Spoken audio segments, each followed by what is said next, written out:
त्याची सर्वात मोठी बातमी आपण पाहतोय।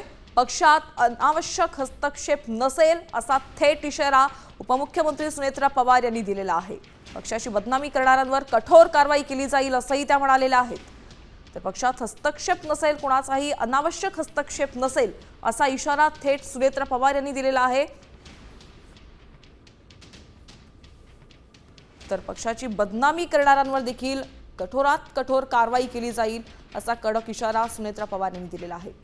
आज आपण पाहतोय राष्ट्रवादीचा 27वा वर्धापन दिन आहे आणि या निमित्तानं सुनेत्रा पवारांनी अजित पवारांच्या आठवणींना उजाळा दिला, तसंच काहींना थेट इशाराही दिलेला आहे। पक्षाची बदनामी करणारे असतील त्यांच्यावर कठोर कारवाई केली जाईल असं सुनेत्रा पवार यांनी म्हटलेलं आहे।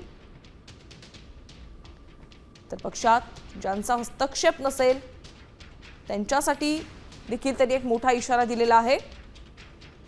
पक्षात कुणाचाही अनावश्यक हस्तक्षेप नसेल असं त्या म्हणालेलं आहे। तसंच पक्षाची बदनामी जे करणारे आहेत त्यांच्यावर कठोर कारवाई केली जाईल असा थेट इशारा आजच्या या वर्धापन दिनी सुनेत्रा पवार यांनी दिलेला आहे।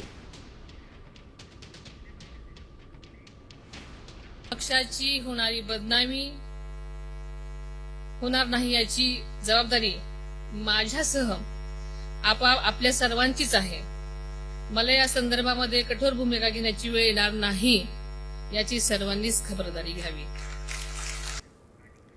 तर आज राष्ट्रवादी काँग्रेसचा वर्धापन दिन होता आणि या निमित्तानं आपण पाहतोय सुनेत्रा पवारांनी काहींना कठोर शब्दात इशारा दिलेला आहे।